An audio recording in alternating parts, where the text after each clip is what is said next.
sorry, that's for a Democrat show. No matter what the technical difficulty is, this man is a professional. He goes all the way.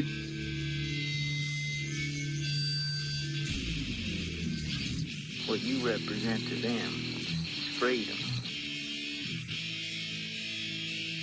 Was an extremely great conservative commentator.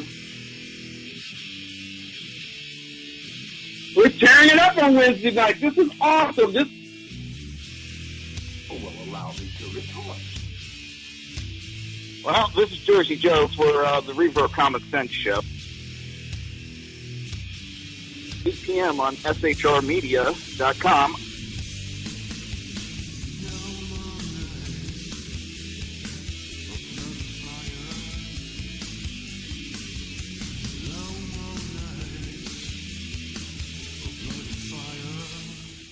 This show contains language that some viewers may find offensive. Listener discretion is advised. And now on to the show. And welcome to the Reaver of Common Sense show. I am your host, Jersey Joe, making sense out of the senseless. The Jersey Takeover is here. We have expanded to 2 hours every Monday through Friday, 11 a.m. to 1 p.m. Eastern Standard Time. Remember to join the live chat. Go to shrmedia.com. Just click on the chat room button. Join the conversation. If you want to watch a broadcast, go to Reaver.one, click on the live stream. And if you like that live stream, please do not forget to subscribe. If you want to support the show, or if you want to support SHR Media, go to Reaver.one, click on the Reaver store. Pick yourself up a t-shirt, coffee mug, and so forth. Well, today, ladies and gentlemen, we got a special guest. With me, I have Roy Barron. I didn't screw your last name up, did I? Yeah, that's right. Okay. I have a habit of screwing last names up, so I never assume I say it right. How are you doing this morning? I'm doing great. How about you, sir? Doing good. I'm very honored to have you here, and why don't you tell us a little bit about yourself and what you're doing? Oh, sure. Thanks for having me on the show today.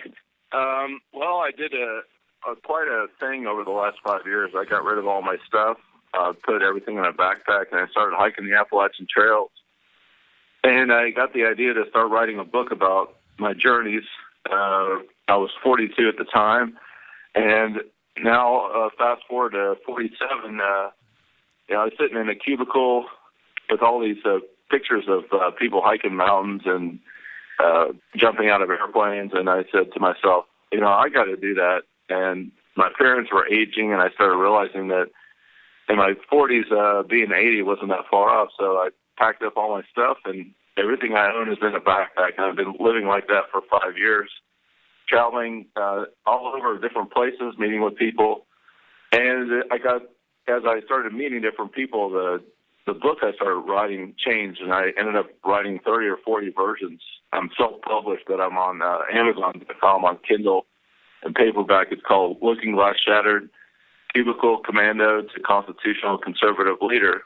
So as I started traveling and seeing all these places like empty factories and empty towns, and as I really got to know the country, I realized I started waking up because I saw it firsthand, and I started realizing I got to change this to be a political book. And then I took a bold move, and about a year ago, I realized I got to run for president. So put myself out there, and it's been an incredible journey. It sounds like it. To sit there at 42 all of a sudden decide just to, total change of life. I give you credit for that. I don't think I could have done that, and I couldn't do that now. But you said you're running for president.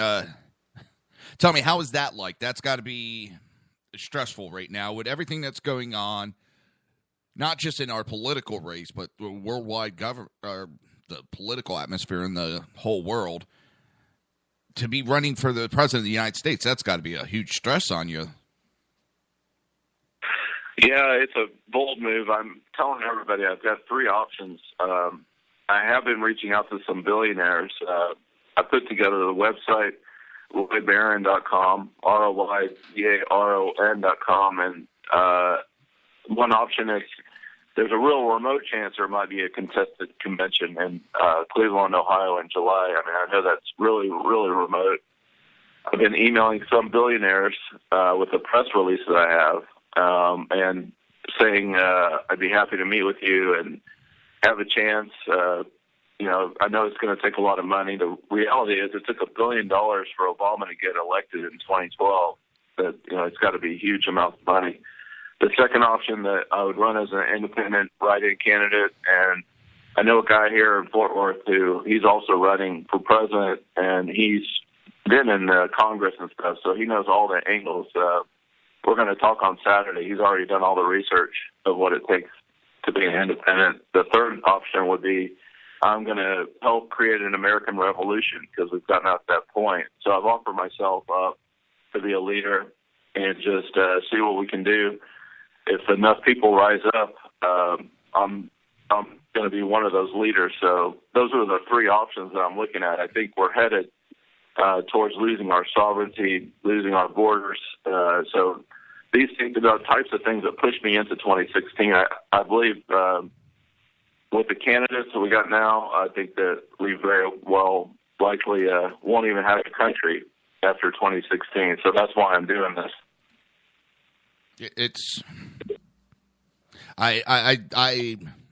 I'm at all at the attempt at this. It's like you had brought up the financial and all that. How have you gone about financing yourself? Is it just solid donations, or do you have some people how can I put it? Some actual big time sponsors backing you? Right now, it's pretty much just savings that I've had, and I do get a little bit of money from my dad's estate. We've been distributing it, but I've been living at the poverty level. I haven't filed taxes. Well, I have filed taxes the last 3 years, but I've been living at. It comes out to $14,000 a year, so that's pretty much how I've survived for the last 3 years. So that's pretty much it right now. I do have an Indiegogo crowdfunding campaign. If you search on Roy Backpack Baron on Indiegogo, and I have a donate on Roy Baron, but it's pretty much all the funding has been me. And but I'm willing to do those three different options as need be. And I've got a lot of bold policies we can talk about later, but that's pretty much what it is right now. What do you think of the current field that we have of the presidential choices so far, besides you, the three major candidates, and all the issues that are going on with them? Well, I guess I'm real skeptical about all the candidates. Hillary is one. She should be in jail. Oh, yeah. Hillary for president.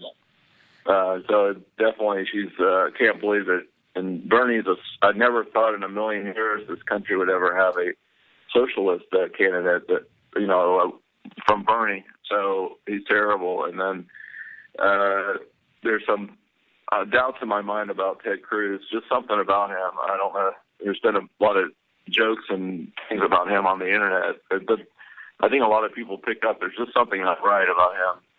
I will agree with that. There's just always something about him that just it's gnawing at a lot of people. And nobody's been able to really – everybody has their opinions on what it is, but nobody's been able to put their finger dead on it.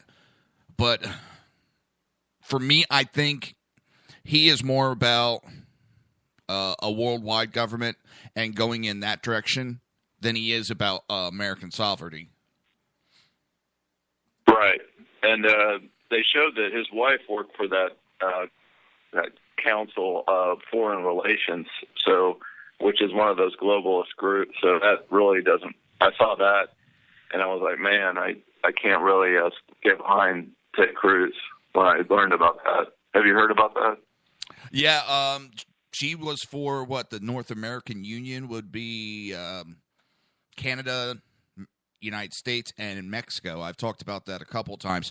How that, for those that don't know, she was on a committee, and what they are pushing is that we would do something sort of the European Union, but it would be between Mexico, Canada, and the United States, which I'm highly against any type of government like that.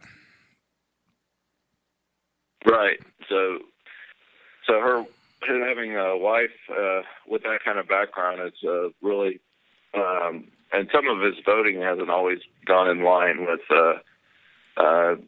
like deporting illegals. He's been pretty lenient. And the fact that he was born in Canada, there's still a lot of controversy about that, whether he's even a citizen here. So and then we're left, the other one is Trump, of course. He's, riling things up. I just saw that 20 protesters were arrested at an anti-Trump rally. I mean, there's a lot of different directions with him. There's some things that he said that I would say I'd be okay with, definitely, building the wall. Some things that he said that I'm not hearing from other candidates, but I'm also hearing that he might just be a setup to let Hillary win. At the last minute, he'll just say, I quit. Yeah, I don't see that happening. I really don't. I know there's a lot of people that have been talking about that, and I don't mean to jump in on that, but I mean, we're talking a man that does have an ego. I'm a Trump supporter. I will admit that. And I wasn't when he first got into it. I've been liking what he's saying, and he's kind of brought me over. But that he has such an ego, I don't think he could do that. I really don't. He is used to winning. That's what he wants to do.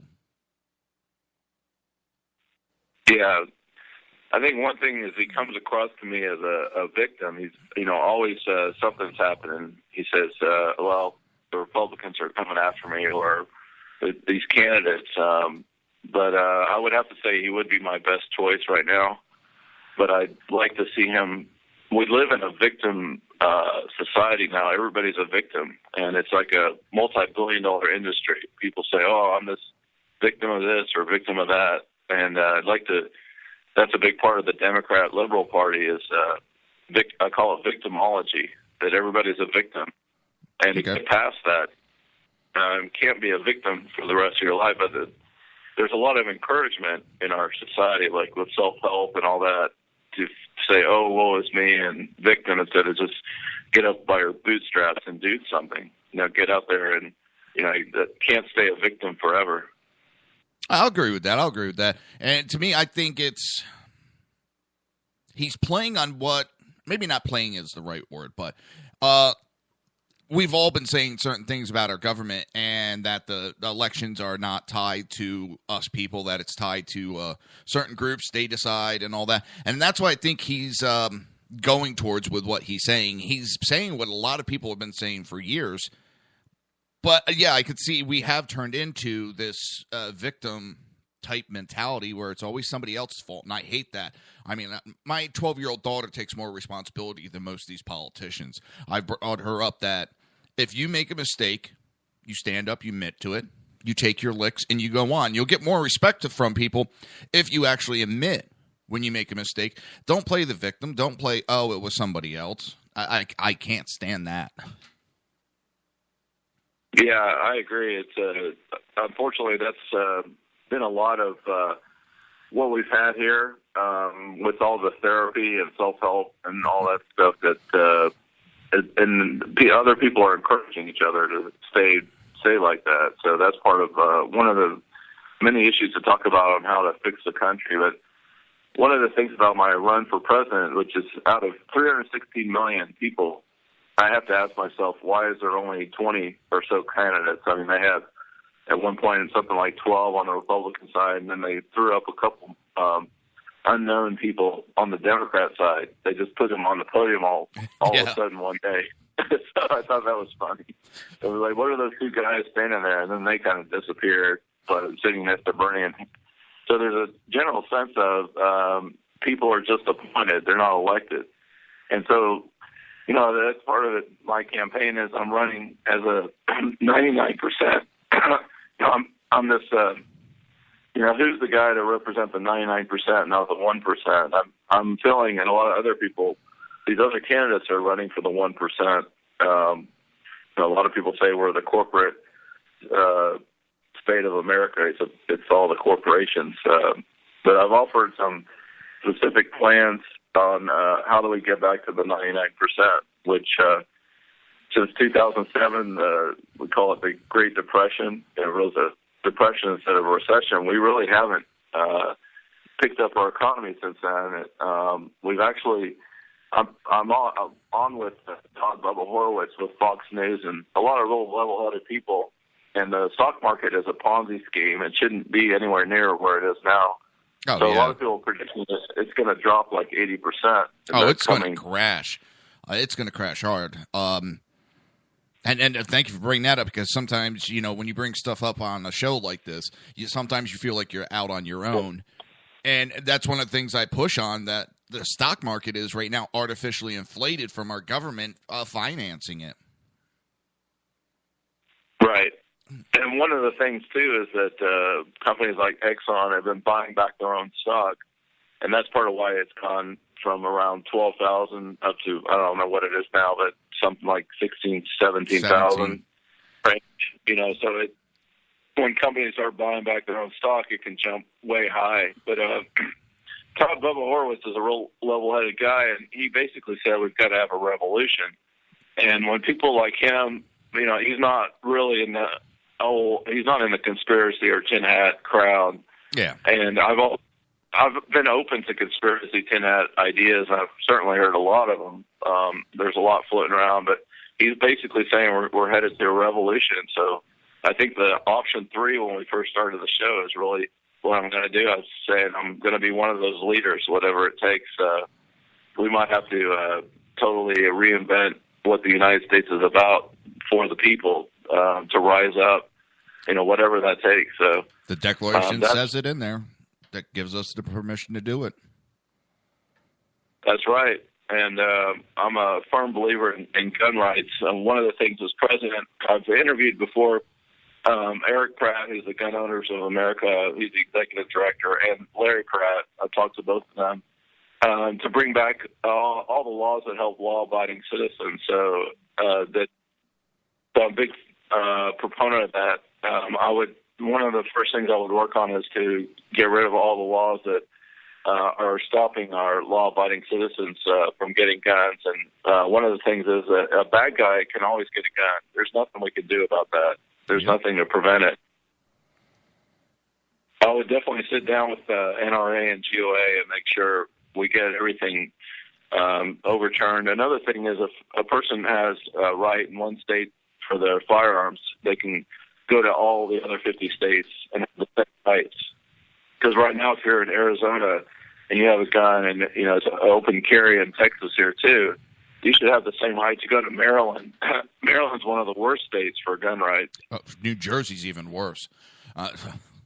That's where I'm from. And to give you the background real quick, when it comes to gun stuff, I am very adamant about being pro-gun. My father was shot at work for no reason. Guy walked in, shot his boss, killed him, shot my dad, turned around, walked out. New Jersey, it's basically impossible for anybody to get a concealed carry permit.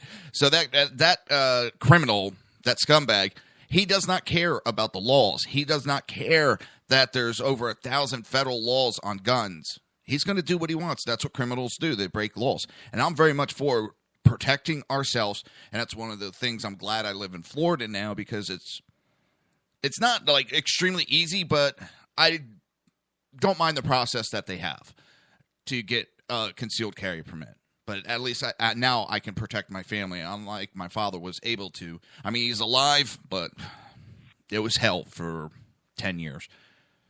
So, sorry for jumping in. Gun rights is one of my strong points. I'm very adamant about people having the right to protect themselves.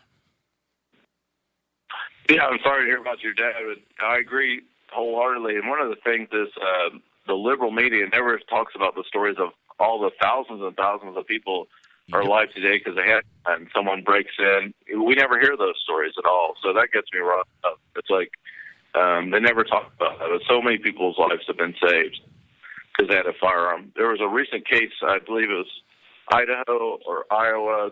There was a 12-year-old girl who got someone broke in, and she was really well trained by her dad, and she killed the bad guy coming in with a shotgun, and she's alive today because of that. But we just never hear about that, and you just whenever there's a story about somebody shooting up the place, the liberal media puts it on a different slant. Oh, yeah, it's all over. Anytime you have one of those quote-unquote mass shootings, it just slams. The media goes for the ratings. But actually, if you go to a site called Crime Prevention Research Center Oh, they have a bunch of the information about a good guy with a gun stopping a bad guy with a gun. That site has a lot of great information. I go to it very often. Yeah, that's a good. Another thing that we're seeing a lot. There's a lot more terror attacks going on that are getting downplayed. There was a recent guy. The big one that just happened a couple months ago was in Columbus, Ohio. There was a Somali immigrant who's only been here, he'd been there maybe 2 years at the most, but he was on a visa, and he went into a Christian restaurant and with a machete, and he macheted up 5 people. The police ended up killing him, but the point was, when you go Google, I recommend all the listeners go Google that incident, Columbus, Ohio machete guy. He was yelling stuff like Allah Akbar, and he was an Islam, and he was doing it for jihad. But the liberal media completely didn't. They changed the story. They just simply said somebody with a machete hacked up some people in this restaurant. So they completely took out all the important parts of what the real story was about. Surprise, surprise.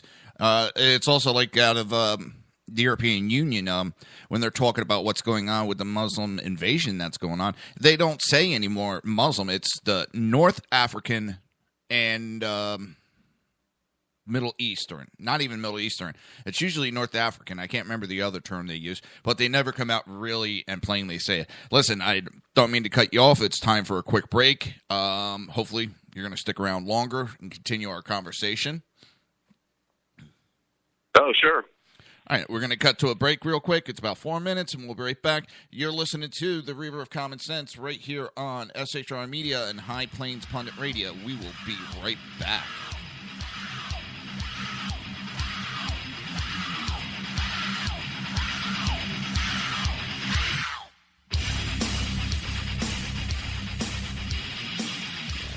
Conservative media done right. You're listening to the SHR Media Network.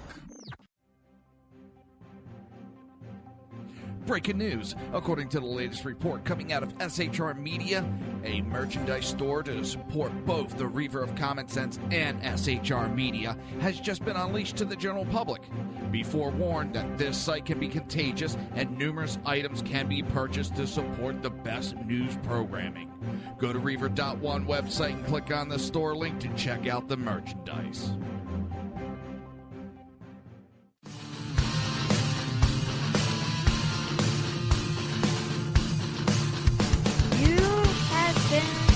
Listening to Reaver of Common Sense, hosted by my dad, Jersey Joe.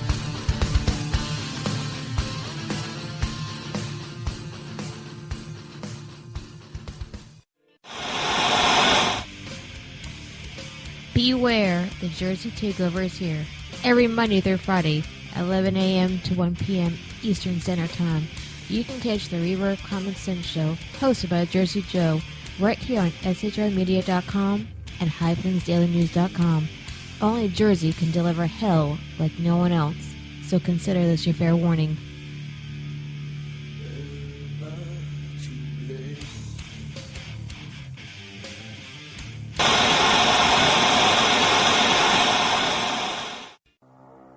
In a world controlled by corrupt politicians, You got a business. That you didn't build that. a team of ordinary men emerge from the ashes to give voice to the voiceless and hope to the hopeless. Sackhead Sean, Dude, I'm not saying cat for the stupid pro. Sackhead Clint, All good friends of ours usually show up drunk. also starring Sacco as the producer. I'm a little bit drunk, 'cause I'm drinking. They are the Sackheads Radio Show. Every Wednesday at 8 p.m. Pacific on SHRmedia.com.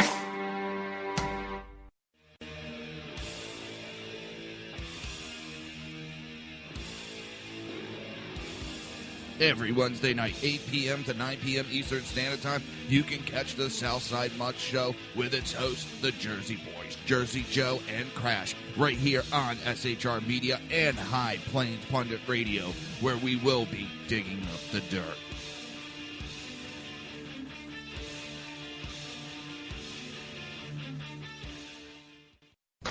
Times are dark. The people misled by corrupt politicians, lied to by establishment media, and deceived by the false messages of Islam. A nation in confusion needs a guide. It needs a man with a cane. I'm Dave Milner. Join me on Spreaker, SHR Media, High Plains Talk Radio, Live Rebooting Liberty, and YouTube for a unique brand of commentary on the unpleasant blind guy. Because truth is not always pleasant. If you miss a show, don't worry. You can catch the replays two ways, rebootingliberty.com or the Reaver of Common Sense.com. While you're there on Reaver of Common Sense, don't forget, drop in your email and keep up to date with everything going on, or click the like button on the Facebook widget. Now on to the Reaver of Common Sense.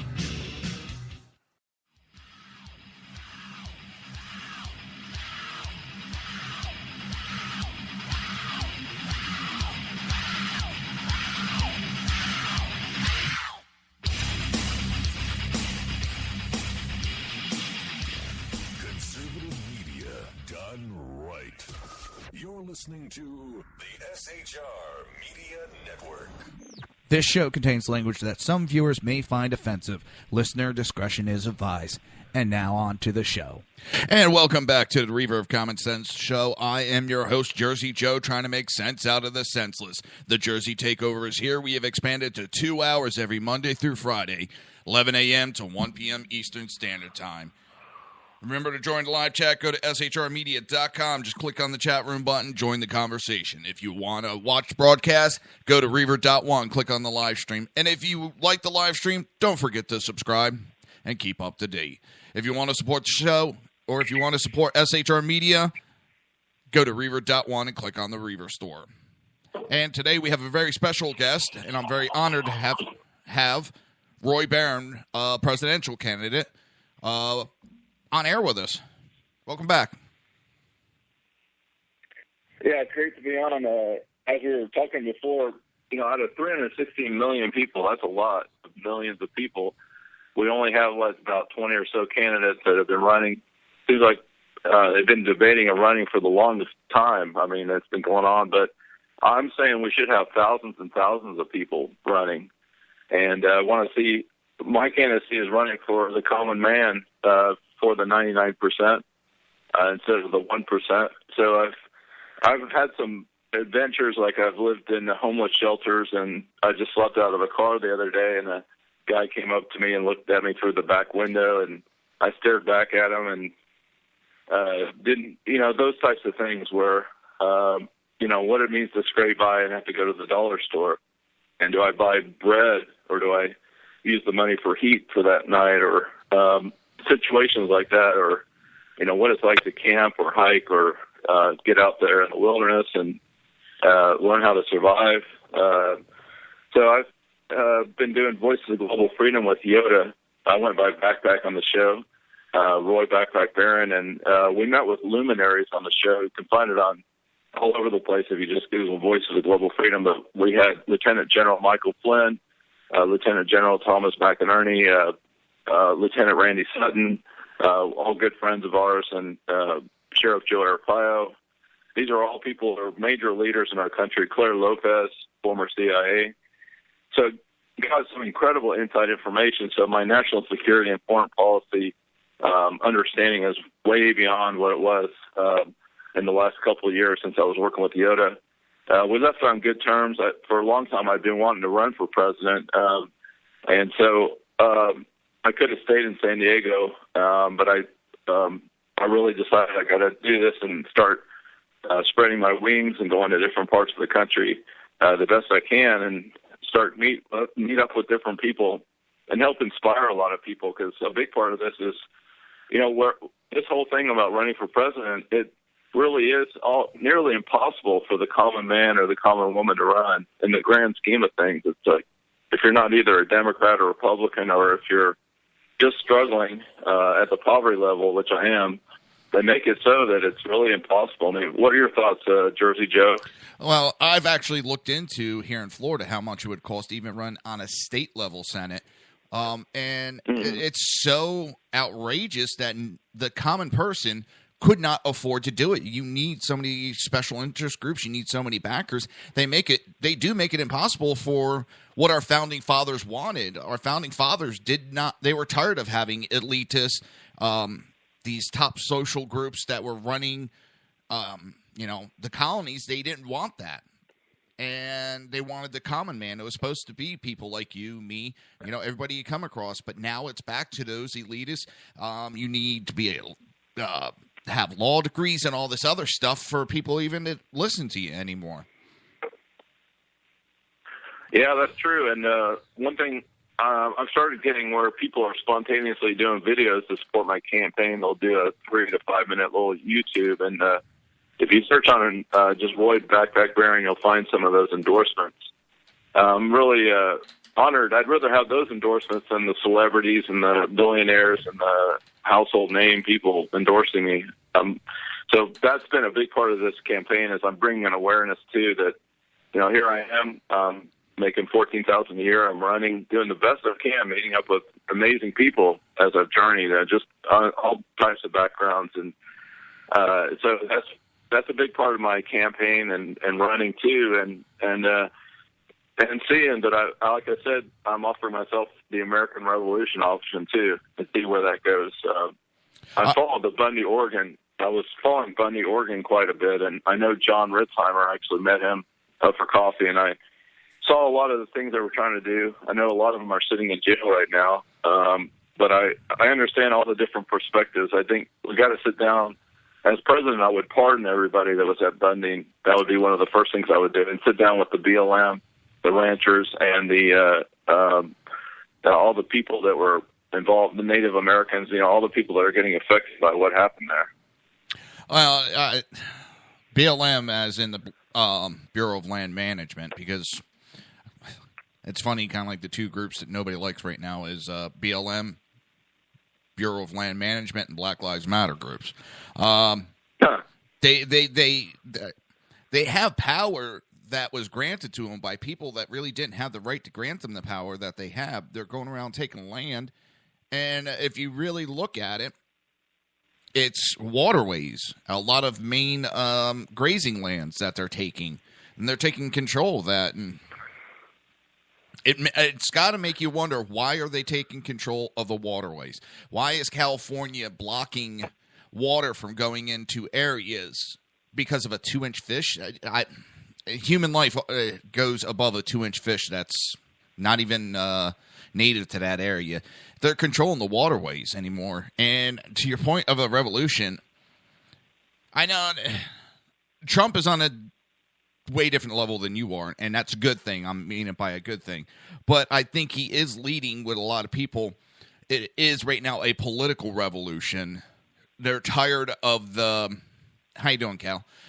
They're tired of the normal candidate, the political bullshit that goes on, and they're after somebody that's not a politician. And if something doesn't go right, I do fear that the next step is a violent revolution taking place. And that scares me just on the fact that I have a 12-year-old daughter, and a civil war on our grounds would scare me around her.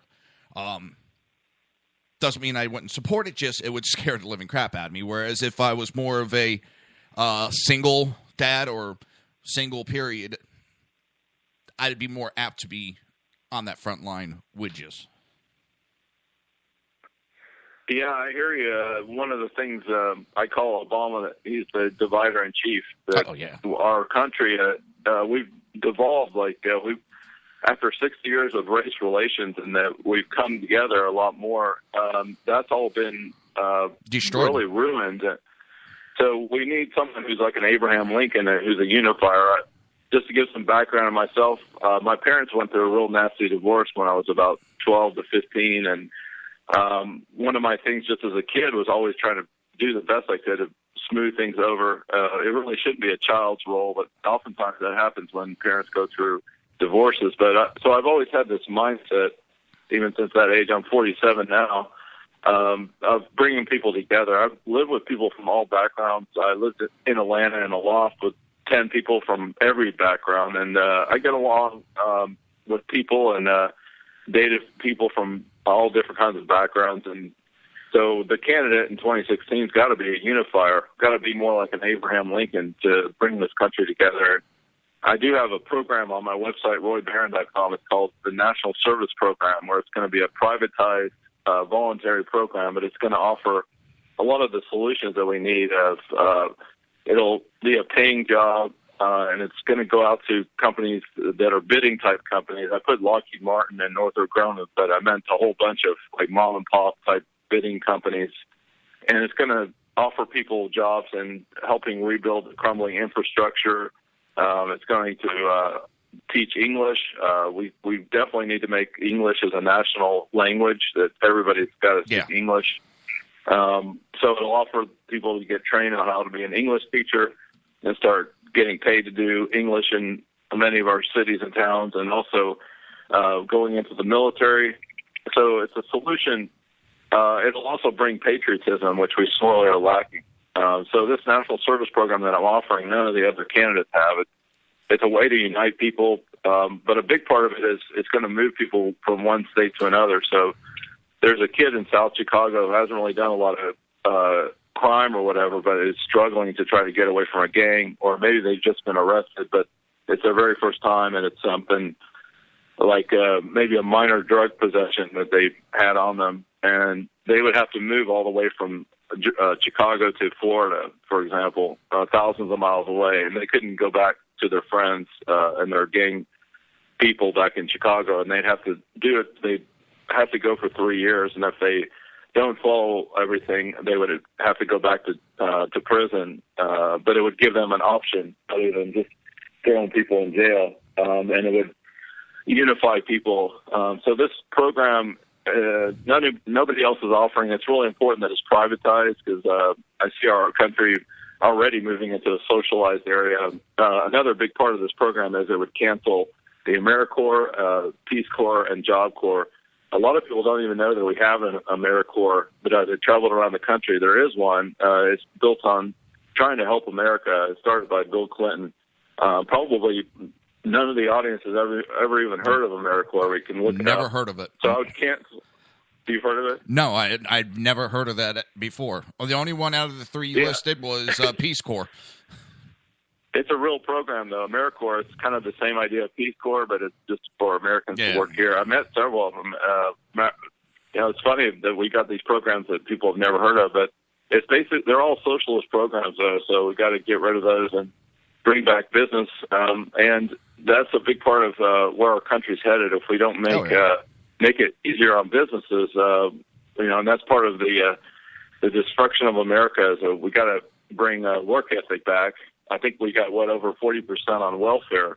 So part of this program too is to move people off the welfare into this national service program, so they can get jobs. So there'd be a requirement that if you're making welfare, we're going to find you some work to do, and it'll be a privatized business. A big perspective too is inspector generals, that it's got to really be looked at carefully, and people have to really pay attention to our inspector generals with this program, because right now we do have contractors spending $1,400 for a toilet seat that should only cost like $100.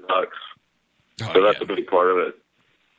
Well, what was it? I can't remember which movie it was, and the government officials like, you really don't think we spend $14,000 on a toilet seat, do you? And it's they were they do that so they can fund these black ops and all these secret programs within the government. That's how they fund it. They don't pay $14,000 for a toilet seat. They transfer that money to a different spot. Just had a total brain fart. I was going to bring something up, and it just poof. I have blonde moments too, so. I think that's another point, is a lot of people probably don't realize that the inspector generals are a huge part of our checks and balances. I would say it's probably the fourth checks and balance.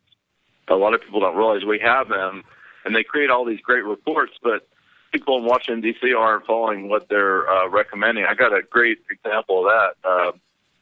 Part of what makes me also a unique presidential candidate is I've got a really strong quality assurance background. I've been doing it 15 years. I've been project management over a quality assurance department and really bringing quality to government. And none of the candidates are even talking about the importance of quality. And it falls in line with Inspector General. So they come out with these great reports, but nobody listens to them or pays attention to what they're coming up with. So there's a recent thing in Afghanistan. We were shipping engines over to Afghanistan. I saw a show about it, and they interviewed an Inspector General. He said, yeah, they're sending engines over, and then the Taliban's just stealing the engines. So it's going to the terrorists. And I'm thinking in my mind, well, if we're just going to make engines, why don't we just make them here and give them out for free to people? At least, I mean, they stay in American soil. One of my hashtags is Nation Build USA, is that we can't keep doing all this to Nation Build Afghanistan, all these other places. We got a Nation Build right here in the United States of America, because we're turning into a third world country real quick. Yeah. But these Inspector Generals are huge, and they're, you know, like I said, they're the checks and balances that nobody's paying. I'd be curious. I need to do some research on this, but has anybody ever done anything an Inspector General has ever said in like the last 50 years? I mean, we're not listening. We're not listening to the Inspector General with the IRS. I mean, they're making a lot of recommendations, and it's just being blown over and ignored. Yeah, I mean, it makes me think, though. I don't think we've ever even followed their recommendations. That they just get paid to create these reports, and then they do nothing. But that particular TV show where the guy was over the whole Afghanistan thing, he said, "Oh, nobody's paying attention." And he also pointed out that nobody ever gets fired. Yeah. You know, when they make these mistakes. I thought a whole bunch of people would get fired in 2007, 2008 from all these bank bailouts and all this stuff, but nobody ever even got fired from that. And it's real quick, a perfect example. It's kind of a joke that my co-host on Wednesday night show told me. He goes, so there's a government facility out in the middle of the desert that's pretty much empty. So they say, we can't just leave it here. People can come in it. They said, okay, well, we're going to hire a security guard. Well, they get talking, then they talk about, well, who's going to make sure that this guy's coming in? So, okay, well, we're going to hire an Inspector General. And next thing you know, they have like 30,000 people that are overseeing basically this one security guard that's watching an abandoned building. And it goes in front of the committee and it says, well, you're $24,000 over budget. Oh, okay, well, we'll fire the security guard. And that's sort of how... But that's how our government's going. You know, they put all these bureaucrats and this and that. Yeah, I hear you. I've actually worked for the Centers for Disease Control as a contractor for Northrop Grumman and business computer applications, and so I've seen what it's like as a contractor and working with full-time employees. I actually had government employees coming up to me. I'll never forget this. One guy, he would come in an hour late, take a 2-hour lunch, and go home an hour early. And he said to me, he just walks up to me right in front of everybody. This was on the job, in front of all these people. Anybody could have heard it. He says to me, "I can't get fired. I can do whatever I want." And he knows it. You know, he practically can get away with anything. You know, long lunches, and so I'll never forget that. I didn't even know that guy really well, but he just comes up to me randomly and says that to me. I was like, whoa, I just couldn't believe it. Like, man, what kind of... Yeah, I know someone that was working federal government. They said that they had a person, and it's very common, she said, within the federal government jobs, basically once a month would come into work. Now, it's supposed to be working 40 hours a week. Come in once a month, and that's it. Oh, and wow. Wouldn't even get written up, nothing, because their union that they have is so strong, and it's so hard to fire some of these federal employees. They don't even show up, and they get a full paycheck. Listen, we're running over on a break. I'm going to go to break real quick, and again, hopefully you're going to stay, because I know we got more to talk about with your policies. I want to give you every chance to get out all your policies. So we'll be right back after this commercial break. You're listening to the Reaver of Common Sense right here on SHR Media and High Plains Pundit Radio.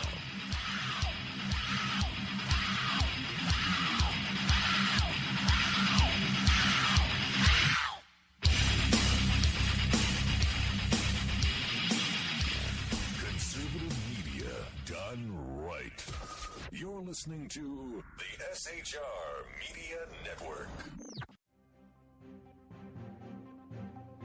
Breaking news. According to the latest report coming out of SHR Media, a merchandise store to support both the Reaver of Common Sense and SHR Media has just been unleashed to the general public.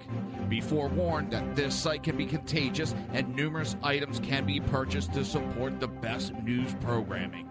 Go to Reaver.one website and click on the store link to check out the merchandise.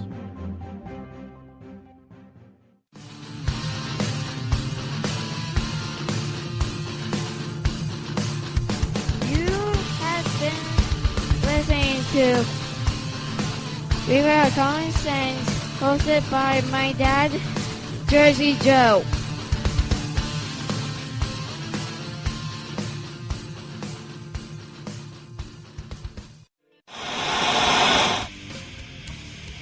Beware, the Jersey Takeover is here. Every Monday through Friday, 11 a.m. to 1 p.m. Eastern Standard Time. You can catch the Reaver of Common Sense show, hosted by Jersey Joe, right here on shrmedia.com and highplainsdailynews.com. Only Jersey can deliver hell like no one else, so consider this your fair warning.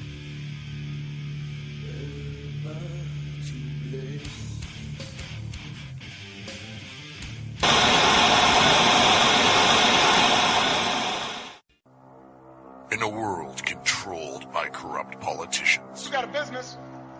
You didn't build that. a team of ordinary men emerge from the ashes to give voice to the voiceless and hope to the hopeless. Sackhead Sean, Dude, I'm not saying cop for the stupid promo. Sackhead Clint, All good friends of ours usually show up drunk. also starring Sacco as the producer. I'm a little bit drunk, 'cause I'm drinking.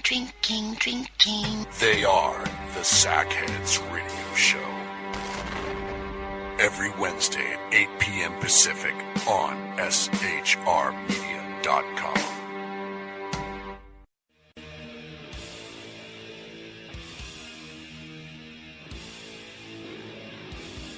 Every Wednesday night, 8 p.m. to 9 p.m. Eastern Standard Time, you can catch the Southside Mutt Show with its hosts, the Jersey Boys, Jersey Joe and Crash, right here on SHR Media and High Plains Pundit Radio, where we will be digging up the dirt.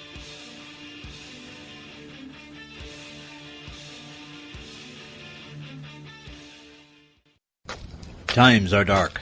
The people misled by corrupt politicians, lied to by establishment media, and deceived by the false messages of Islam. A nation in confusion needs a guide. It needs a man with a cane. I'm Dave Milner. Join me on Spreaker, SHR Media, High Plains Talk Radio, Live Rebooting Liberty, and YouTube for a unique brand of commentary on the unpleasant blind guide. Because truth is not always pleasant. If you miss a show, don't worry. You can catch the replays two ways, rebootingliberty.com or the reaverofcommonsense.com. While you're there on Reaver of Common Sense, don't forget, drop in your email and keep up to date with everything going on, or click the like button on the Facebook widget. Now on to the Reaver of Common Sense.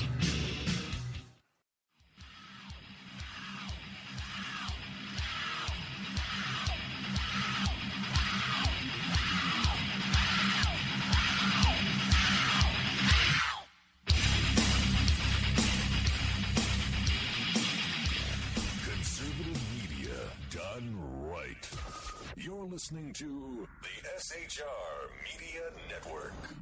This show contains language that some viewers may find offensive. Listener discretion is advised. And now on to the show. And welcome back to the Reaver of Common Sense. I am your host, Jersey Joe. Making sense out of the senseless. The Jersey Takeover is here, and we have expanded to 2 hours every Monday through Friday, 11 a.m. to 1 p.m. Eastern Standard Time. Remember to join the live chat. Go to shrmedia.com. Just click on the chat room button. Join the conversation. If you want to watch a broadcast, go to Reaver.one. Click on the live stream. If you like this live stream, hey, don't forget to subscribe to it. Keep up to date. And it also lets me know that you Well, you want to see my ugly mug.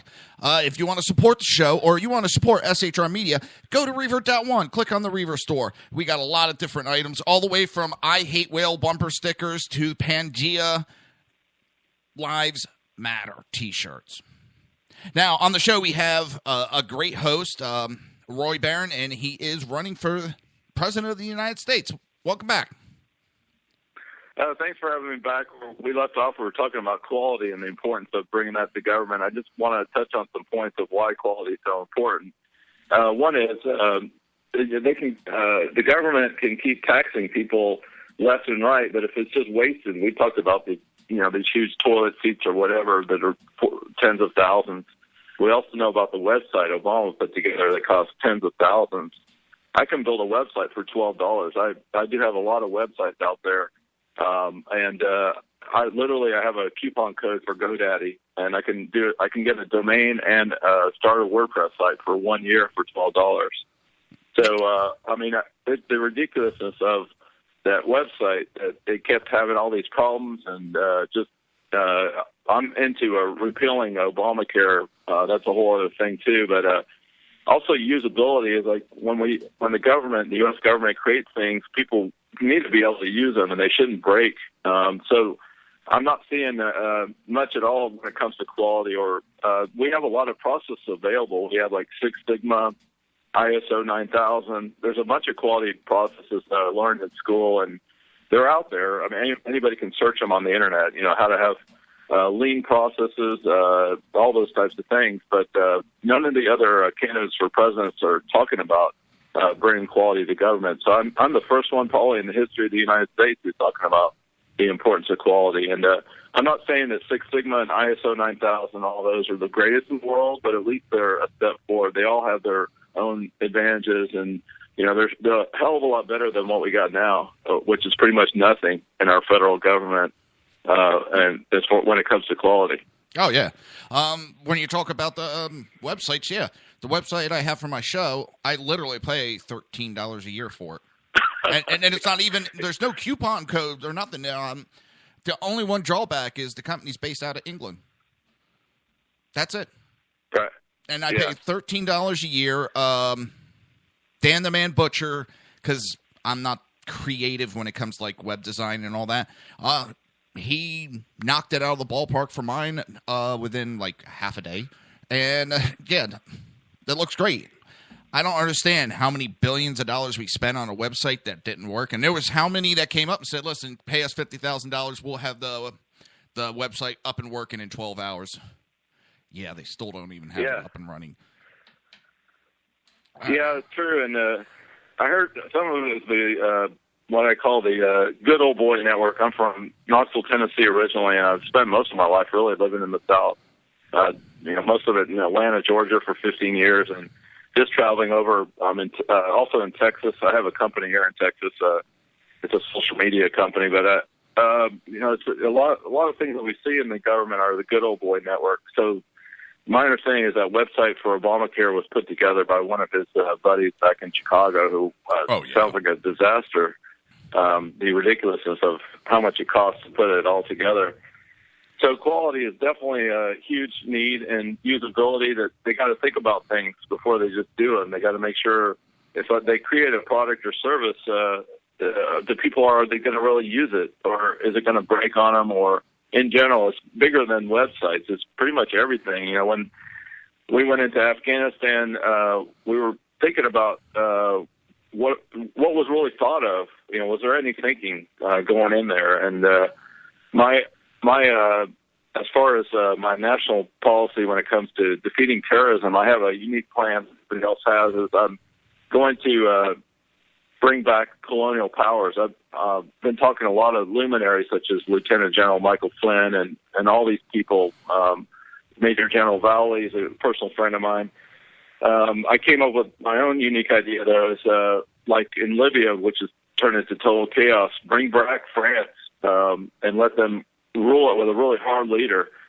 We've learned that Saddam Hussein and as bad as they were, Gaddafi, that's what you got to do with these people because they're still living in the 7th century. So if we bring back some really strong military dictators that rule really hard, they're going to clamp down on these people that are running all over the place. So that's one of my big policies that nobody else is talking about as well, is that the need for that. And I'm also into expanding the borders of Israel to make it a much larger country, and extending that even into Saudi Arabia.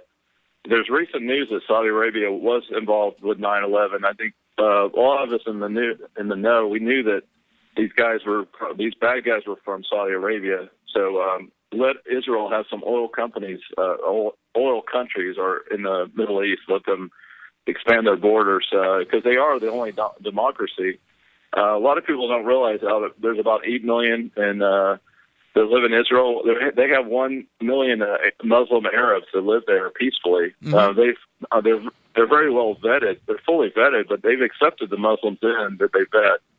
So I think that's a key component, is letting Israel have more of the Middle East. And I talked to Admiral James Lyons about this. It looks like he had an opportunity back in 1987 to turn part of Iran into an ashtray. I call it the ashtray foreign policy, just bombing the crap out of part of it. And we're headed that way. The next president's got to take bold moves like that. So I also agree with that there might be a need for using a hydrogen bomb at some point. If it protects American lives, we had to do it in Japan, and it saved hundreds of thousands of Americans. So I think those are we got to put all the options on the table.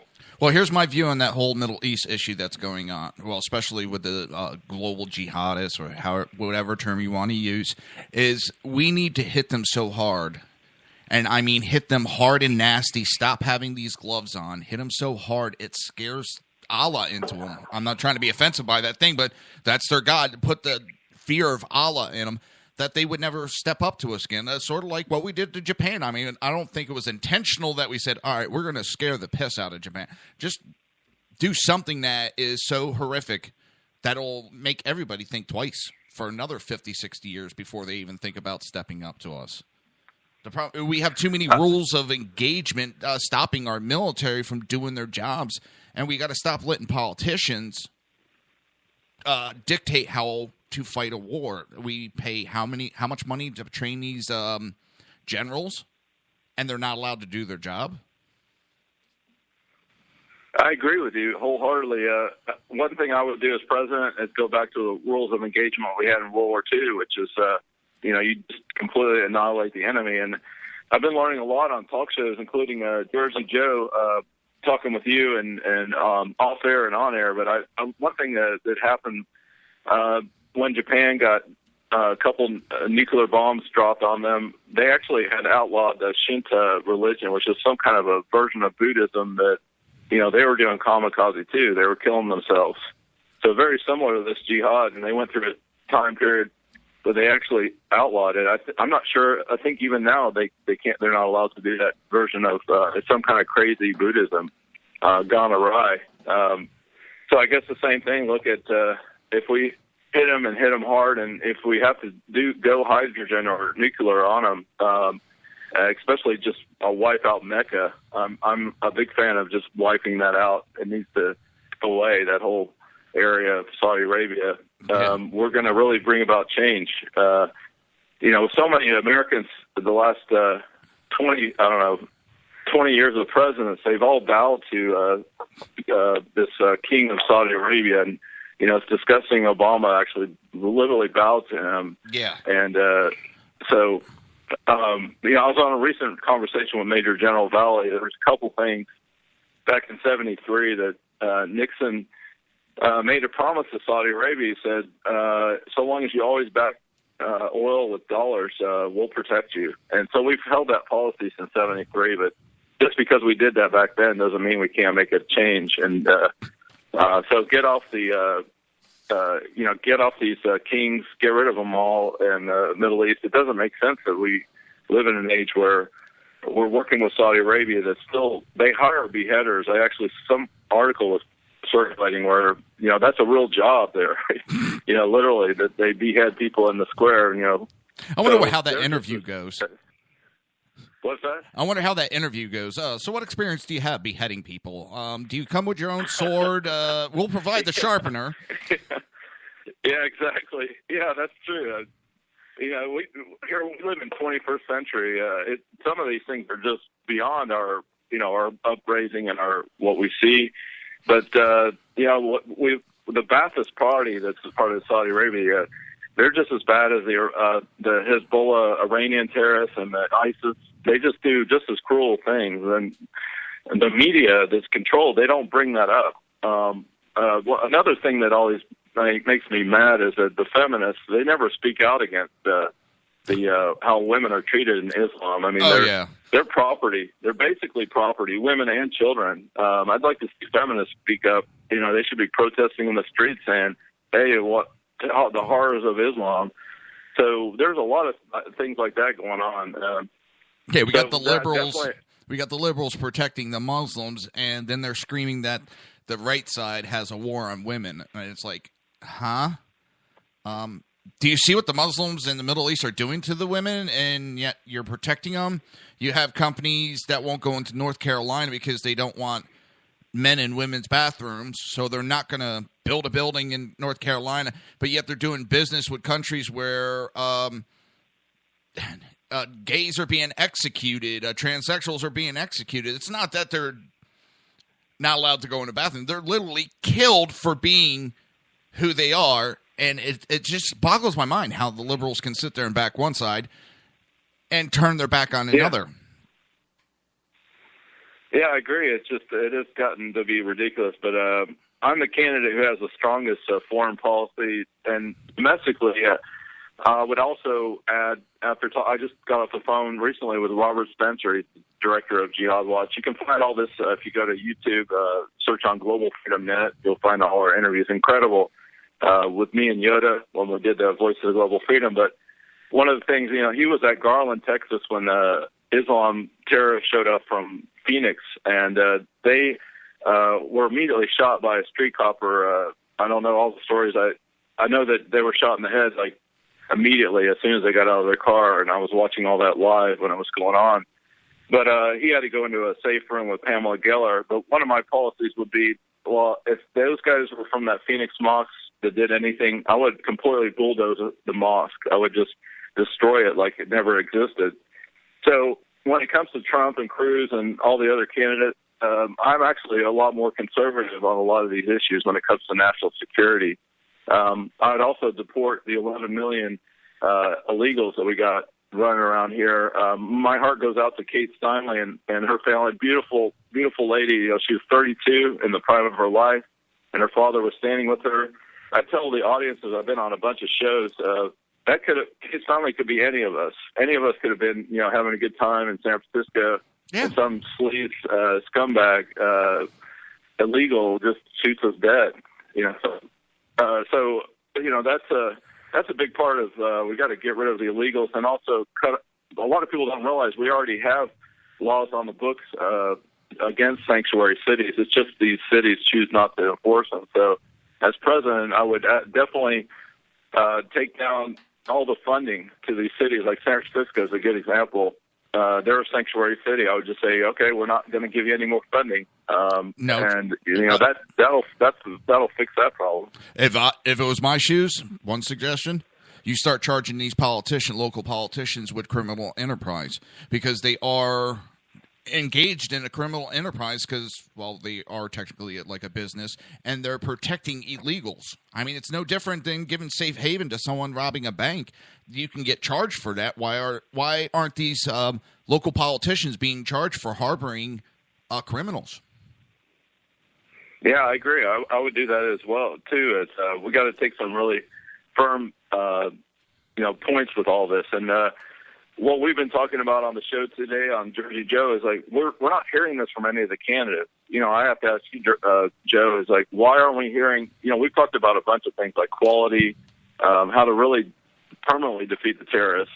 Being really strong here in the United States against when Muslim acts out and does all these things. Why aren't we hearing these same things from our candidates? What are your thoughts about that? Well, they talk about certain things with the gun control. They talk about the immigration system is broken, which it's not broken. We're just not enforcing the laws. They don't want to fix it because then what would they complain about the other parties doing wrong during election season? Seriously, you had the Democrats had control of the House, the Senate, and the president. They could have pushed through immigration control, gun control, just as they did Obamacare. They could have got that through just as quick and just as easy, but yet they never touched it, but they've complained about it for 7 years now. They don't want to do anything about those issues because then they have nothing to say during an election, which we hear it all the time. Well, the Democrats aren't doing anything to fix the border. Oh, you hate immigration. The Republicans hate immigration. What would they be accusing each other if they didn't have that as an excuse? Well, they didn't do the job. What job? I don't know. It's drives me up a wall with that point. Yeah, a lot of it, there's so much corruption, and a lot of it's greed, and a lot of it's about money. There's a huge number of people, lawyers and schools and stuff that make money off illegals. And we talked a lot about that, Yoda and I, on the show, enlightening the audience about there's so much money that they're getting from these types of things. There's also a big thing going on. Obama's bringing in thousands of these refugees that aren't being vetted. I think one of the things is it's an impossibility to vet these people. They come from desert mountain tribes, and they don't have any records. They just show up. Yep. And so he's forcing them on local communities without okay. So he's putting them in places like Montana, Idaho. There's starting to be some people are standing up. I recommend the audience, I'll go check out Refugee Resettlement Watch. It's a great website. Ann Corcoran is leading that up, and she's really on it. She's staying up with a lot of the stories. I always try to check her website out and support her wholeheartedly. Is that she's really tracking it closely, and when you see her, some of the stuff, you'll be like, wow, I'm not seeing this anywhere else on mainstream. But he's forcing them without local okay. I know some of the governors have started standing up, especially here in Texas.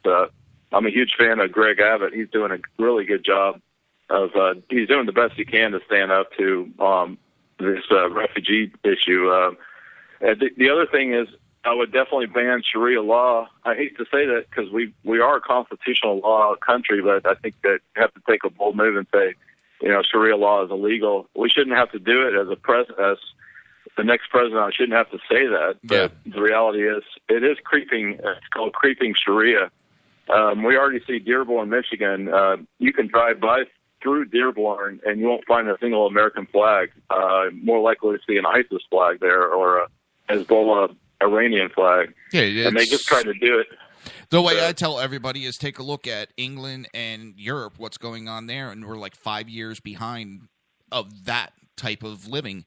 I don't understand it, and we're having in Europe. And I'm not trying to pick on Europe. It's just, to me, that's a vision into the future. And they're going against the will of the people, just as the United States. And the one that's been behind all of this is the UN. The UN is sitting there. I just did recently on an article of the UN is even saying it's trying to backdoor and come up with another way to bring in more of these immigrants into the United States out of the Middle East. And they're trying to figure out wording and ways of backdooring the will of the people. We'll get more on that after the break. We're really late for a commercial. So you're listening to the Reaver of Common Sense right here on SHR Media and High Plains Pundit Radio. We will be right back after these commercial breaks.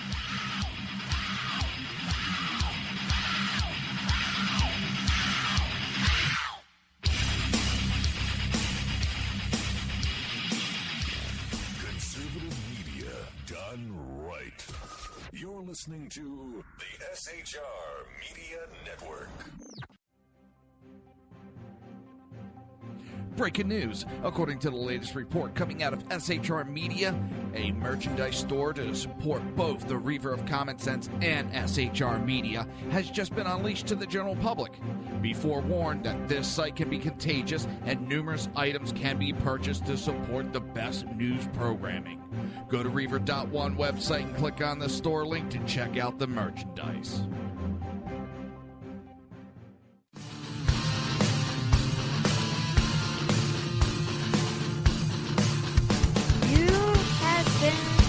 Listening to Reaver of Common Sense, hosted by my dad, Jersey Joe.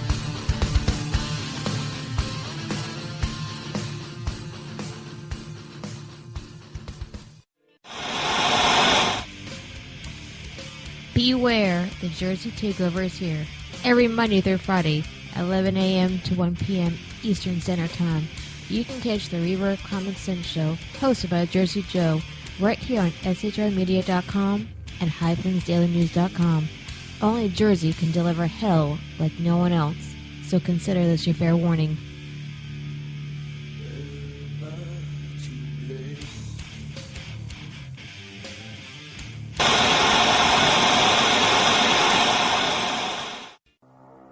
In a world controlled by corrupt politicians, You got a business. That you didn't build that. a team of ordinary men emerge from the ashes to give voice to the voiceless and hope to the hopeless. Sackhead Sean, Dude, I'm not saying cop stupid, bro. Sackhead Clint, All good friends of ours usually show up drunk. also starring Sacco as the producer. I'm a little bit drunk, cause I'm drinking. They are the Sackheads Radio Show. Every Wednesday at 8 p.m. Pacific on shrmedia.com.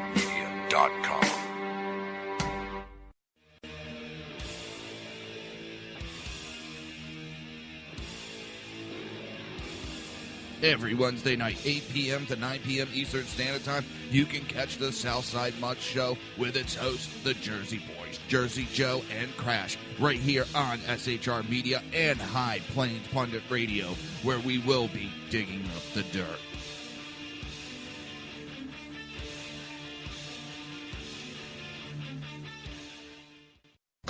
Times are dark. The people misled by corrupt politicians, lied to by establishment media, and deceived by the false messages of Islam. A nation in confusion needs a guide. It needs a man with a cane. I'm Dave Milner.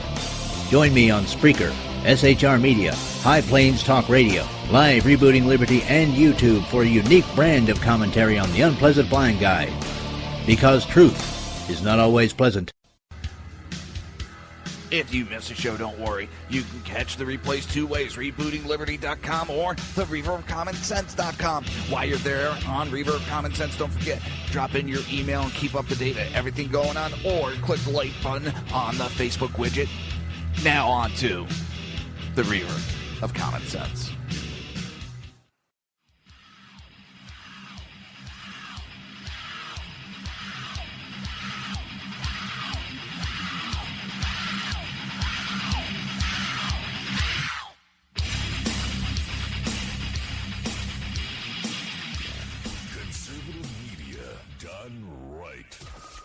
Listening to the SHR Media Network. This show contains language that some viewers may find offensive. Listener discretion is advised. And now on to the show. And welcome to the Reaver of Common Sense. Or welcome back to the Reaver of Common Sense. I am your host, Jersey Joe, making sense out of the senseless. The Jersey Takeover is here. We have expanded to 2 hours every Monday through Friday, 11 a.m. to 1 p.m. Eastern Standard Time. Remember to join the live chat. Go to shrmedia.com. Click on the chat room button. Join the conversation. If you want to watch a live broadcast of the show, go to Reaver.1. Click on the live stream. If you like that live stream, click on the subscribe. If you want to support the show and support SHR Media, again, go to Reaver.1 and click on the Reaver store. It's a lot of clicking going on. We still have our honored guest, Roy Barron, and where were we at? Well, we're talking about protecting America, and another thing I want to point out is all these luminaries on Voice of the Global Freedom that have been interviewing over the past couple of years. I felt like it was for a reason, and I definitely want to at least offer them positions in my new administration. I just emailed Lieutenant General Michael T. Flynn, and I said I was running for president. He emailed back and said, "I'm really proud of you. Bravo that you're trying to do this to help save our republic," and that gave me a huge inspiration when I got that back from him. And having people like that, he's a 3-star general, and he used to be head of the DIA, Defense Intelligence Agency, which is actually bigger than the CIA with 17,000 employees. And I actually offered him Secretary of State. I think he'll definitely be a good, excellent Secretary of State. We don't know the whole story behind it, but has been really vocal against the current policies. Let's put it that way. And so you always have to wonder why he suddenly left. I think he was there about 2 years in that position. But it's a very, very important position that he held, and he's a really great guy. So I'm glad to be able to work with him and other luminaries such as Sheriff Joe Arpaio, and taking their policies and letting them offer them positions in the administration.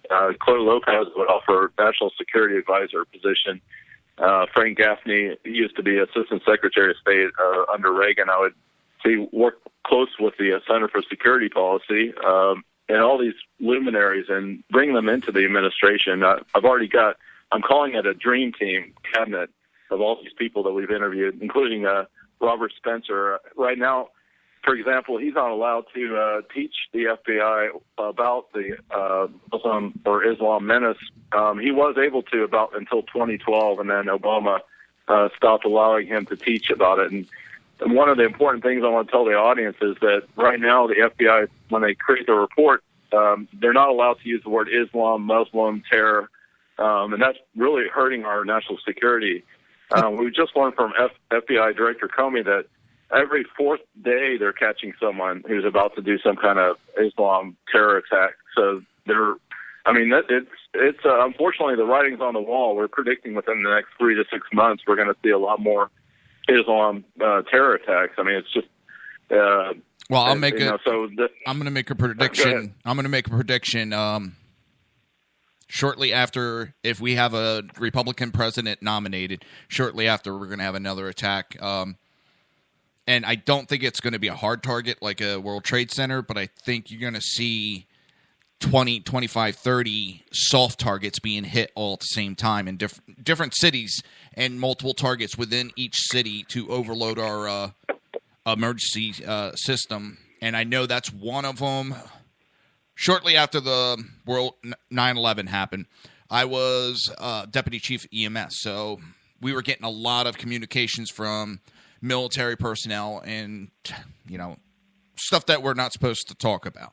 But one of the things we had to come up with is soft target idea, because they said that is the number one thing that they're going to try to do, is they're going to try to take at us with soft targets to overload our emergency system.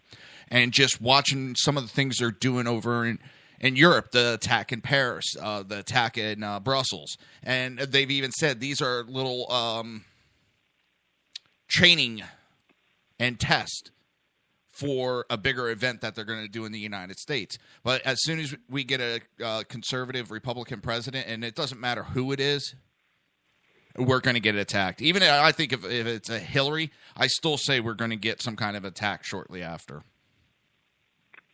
Yeah, there has been a typical series of whenever there's a brand new president, there's some big test, whether it's from Russia or China. They'll do something to test of wheels, and so we'll see what happens. A big part of national security is I want to get rid of all the gun-free zones. That's actually the most dangerous place on the planet to be in a gun-free zone. Yeah. And so that's a huge part of our national security. And I was just talking to my buddy. He's worried about actually also just crazy people and how can we deal some crazy person shooting up a place. And that's also a concern. We've seen some incidents like that in the last year. So containing that is really the best thing, is to be in a gun-heavy zone. Get rid of all the gun-free zones. You're never going to really stop anybody with a mental issue or someone that just doesn't want to obey the law. You're never going to be able to stop them. You're never. So the only thing we could do as a nation is try to be prepared. Yeah, exactly. It's like 95% of the quote-unquote mass shootings that we've had have happened in gun-free zones. Right. The Colorado Aurora movie theater shooter, Holmes, was it? Yeah, that's right. He went to how many movie theaters, but because they allowed guns, he said he wouldn't go to them. He picked that specific one because they didn't allow guns, and he didn't have to worry about anybody shooting back at him. And I can't get the logic from these anti-gun personnel that think by taking guns away, it's going to take crime away. We've been murdering each other since man could pick up a rock. What makes them think just because if we ban guns, We're going to stop murdering each other. Yeah, that's true. If I'm in a place that's a gun-free zone, I'm less likely to want to go in there. I actually have other people say, I don't want to go in those gun-free zones, but I actually was at that theater in Aurora when they still had the police tape up, and I'll never forget that. I just happened to have a job. One of my jobs is I travel around the country. I spent one of my first real times to spend in Colorado, so I spent 6 months living there. And I didn't have a car, so I was taking the bus to work. And I'll never forget, they took all the bloody stadium seats, all the plastic seats out. There was, I want to say, about 100 of them just sitting outside the theater, and I was watching all that. It was just really something that I'll never forget, seeing that police tape and all that. And, and it was exactly what you said. He just went there because it was a gun-free zone, and that was the only reason. So those types of things leave a burn an image in my brain when I go back and see all the things that I saw. So, but yeah, we got a lot of work to do in 2016, and I'm putting my hat in the ring and seeing what happens. I have emailed some billionaires. One person like Sheldon, who owns a bunch of casinos in Vegas, and sent my press release out. I'm trying to bring more exposure, getting on radio shows such as yours, Jersey Joe, and I've got another show on Saturday with the Win Radio Network, We Are One Radio, and just trying to get more exposure. I've also tried to get on some television shows and see how that works. I think I'm doing the best I can. When it comes down to, looking back in my life, I don't want to have any regrets. So that's a big part of why I'm running for president and why I've been doing all this traveling around the country for 5 years and wrote the book, Looking Glass Shattered, Cubicle Commando to Constitutional Conservative Leader. And doing the radio is a great way to get the word out. Well, anytime you want on, you're more than welcome. Just give me a shout and come on. And I also live the same way of, I don't want no regrets when that time comes that I leave this earth. I've done some amazing things that I never thought. My parents sit there and kind of like seeing me in high school where I was a total rebel and didn't want to do shit to, I made up the chain to deputy chief. They never thought I'd accomplish something like that. I never thought I would accomplish something like that. And I would never in a million years, if you would have told me even 5 years ago that I'd be doing this show, even the 1 day a week when I first started would be a Sunday night, I would have told you, no, never. I would never do something like that. And then to go 5 days a week, you got to try things. You got to put yourself out there because you can't go back in time and say, I really wish I would have done that. So I really admire you with your run for president. It's a large taking, and like I said, I've thought about it running for Senate. It's the biggest. I would say the biggest thing that stops me is the cost, the financial cost. I mean, I think it's somewhere right around probably up to like $10,000. I would have to come up with just to run. Wow. Yeah, man. Yeah, that's what we were talking about before. Is that for the common person, it's just really almost impossible to run, and we see what choices we get, and it just feels like it's a big barrier. Another big thing I'm into is term limits. If a U.S. senator can only serve 2 terms, 12 years. Yep. And I'm also in the House. You can only serve 12 years, so run for re-election. I would look at right now if you run and win in House, you serve a 2-year term. So almost immediately when a House member wins, they're thinking about how to get re-elected because 2 years goes pretty fast. Yeah. So maybe expand that out to maybe 3 years, a little bit, at least 3 years, because that's a short time. But the original founding fathers, they all wanted regular people just like you and I and others to be able to run who don't have all these thousands of dollars. And they weren't that out. Was the intention. They weren't out for careers. In fact, most of them didn't even want to get elected, but they did it because they felt it was their duty. But they had farms they had to worry about, so they would go do their time, and then, hey, I got to get back to my farm. It's just, I don't know. And with the term limits, yes, I would love to see a law. But if the American people just got it through their head, we don't need a law to force that to happen. Stop electing these people in the primaries. Vote for somebody else in the primary. Get some new blood in there. You don't need laws to force us into doing certain things, but I would like to see it in the long run. But we have to ask the people that they would be losing their career to vote for ending their career, and not too many people would sit there and vote to be fired. Yeah, that's a great point. People that is. We have like Senator Byrd, who was over West Virginia. He was there way over 40 years. I was just talking on another show on Wednesday night about that. It's like, come on. Yeah. How are we letting these people serve 40 years? I mean, that's so long. I mean, and, we all have different generations. We got the millennials. We got the Generation X. I guess I'd be in that somewhat, different names. We've got the World War II generation. The baby each boomers. One has their own little takeaway. They all have their view. One of the things I say is that, no matter what, we can never really live the life of someone else's shoes. We can try as hard as we can, through asking questions or I call it active listening.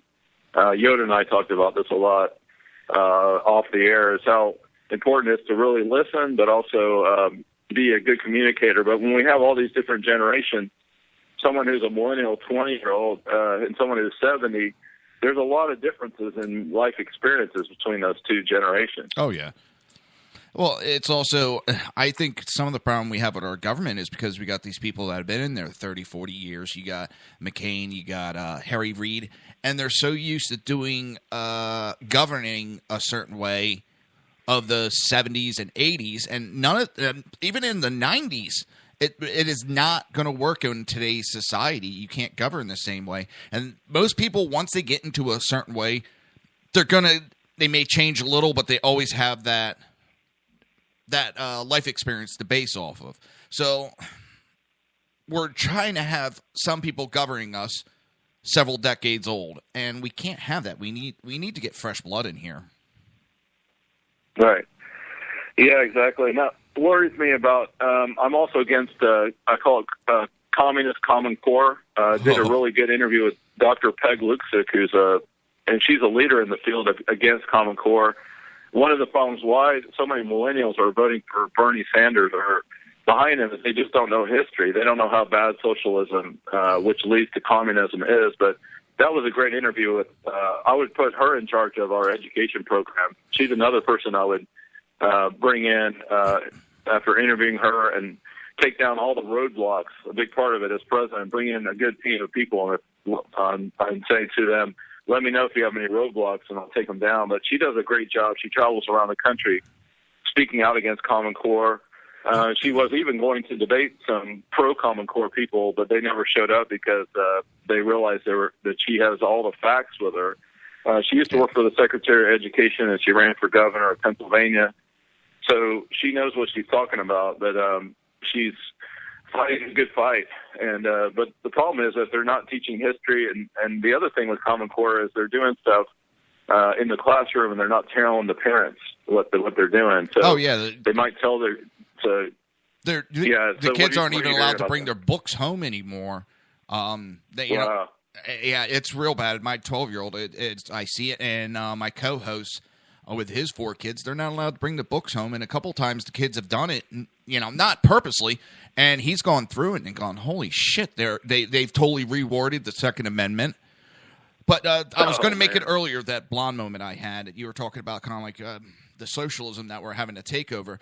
The one thing that totally it just blows my mind that we're seeing this socialism take over in Europe and the United States, and the UN is pushing for a lot of this. And we went to war in the 40s to end that type of government. We sent tens of thousands of men to their death to stop socialism. Now the Allied forces are turning to socialism and pushing it, and the organization that was created to help stop that from ever happening is now promoting that type of government. And it boggles my mind that we have that going on in today's day and age. Yeah, I agree. And one of the big things is I look at how we teach our kids the next generation as a national security issue. If we're doing this Common Core stuff, then we're sacrificing the national security of our future.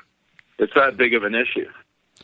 Yeah, they're now rewriting history, and Lincoln did not free the slaves. He was a warmonger that just wanted to kill Americans, they're teaching. It's absolutely sickening. Listen, we got to hit our last break, and then we'll get on to the finishing of the show and keep talking about this. You're listening to the Reaver of Common Sense right here on SHR Media and High Plains Pundit Radio. We'll be right back.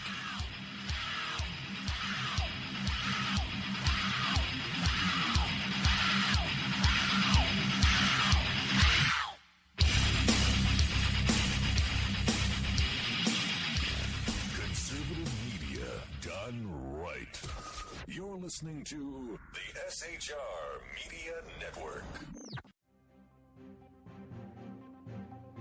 Breaking news. According to the latest report coming out of SHR Media, a merchandise store to support both the Reaver of Common Sense and SHR Media has just been unleashed to the general public.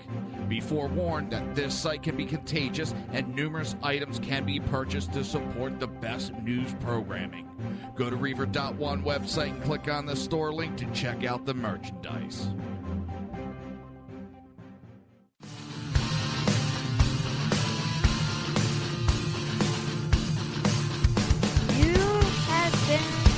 Listening to Reaver of Common Sense, hosted by my dad, Jersey Joe.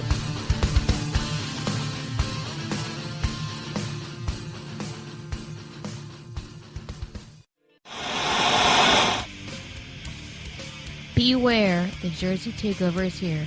Every Monday through Friday, 11 a.m. to 1 p.m. Eastern Standard Time. You can catch the Reaver of Common Sense show, hosted by Jersey Joe, right here on shrmedia.com and highplainsdailynews.com. Only Jersey can deliver hell like no one else, so consider this your fair warning.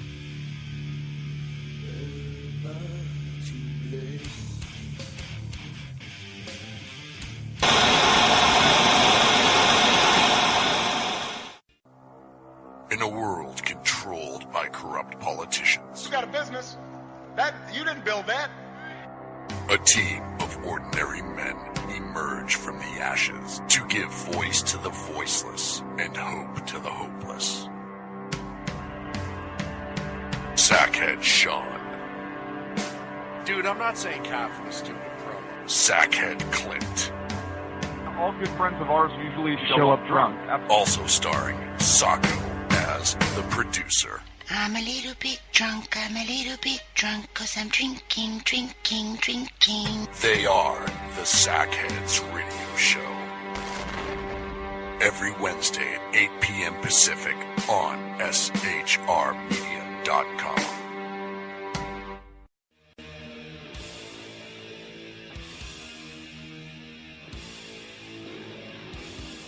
Every Wednesday night, 8 p.m. to 9 p.m. Eastern Standard Time, you can catch the Southside Mud Show with its hosts, the Jersey Boys, Jersey Joe and Crash, right here on SHR Media and High Plains Pundit Radio, where we will be digging up the dirt.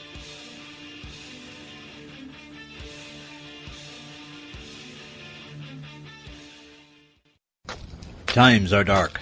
The people misled by corrupt politicians, lied to by establishment media, and deceived by the false messages of Islam. A nation in confusion needs a guide. It needs a man with a cane. I'm Dave Milner. Join me on Spreaker, SHR Media, High Plains Talk Radio, Live Rebooting Liberty, and YouTube for a unique brand of commentary on the unpleasant blind guide. Because truth is not always pleasant. If you miss a show, don't worry. You can catch the replays two ways, rebootingliberty.com or the reaverofcommonsense.com. While you're there on Reaver of Common Sense, don't forget, drop in your email and keep up to date with everything going on, or click the like button on the Facebook widget. Now on to the Reaver of Common Sense.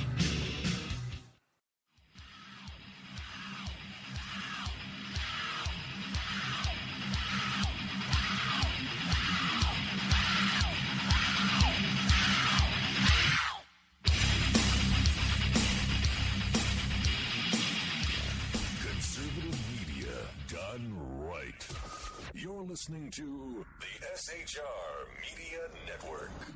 This show contains language that some viewers may find offensive. Listener discretion is advised. And now on to the show. And welcome back to the Reaver of Common Sense. I'm your host, Jersey Joe, and I am making sense out of the senseless. The Jersey Takeover is here. We have expanded to 2 hours every Monday through Friday, 11 a.m. to 1 p.m. Eastern Standard Time. Remember to join the live chat. Go to shrmedia.com. Just click on the chat room button. Join the conversation. If you want to watch a broadcast, go to Reaver.one. Click on the live stream button. If you like the live stream, click on the subscribe button. You know, you normally hear, they're pushing my buttons. At this time, pushing buttons is a good thing. And lastly, if you want to support the show and support SHR Media, go to Reaver.one. Click on the Reaver store. Pick yourself up a t-shirt, coffee mug, and many other items. Again, it is my great pleasure to have Roy Barron on the show. He is running for president. And welcome back.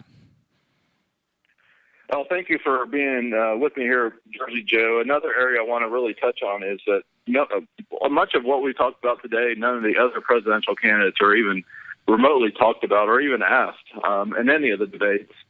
I also want to talk about we really need to in the first 100 days, I would call in all 50 governors from the United States, and I would meet with them in the White House or wherever I can, and we go through and move back the appropriate powers from federal back to the state. We have great Capitol buildings in every state, and I've visited many of them in the last 5 years of traveling. But let's take a fine-tooth comb and look at the appropriate things. The federal government has just become this big, giant, bloated thing.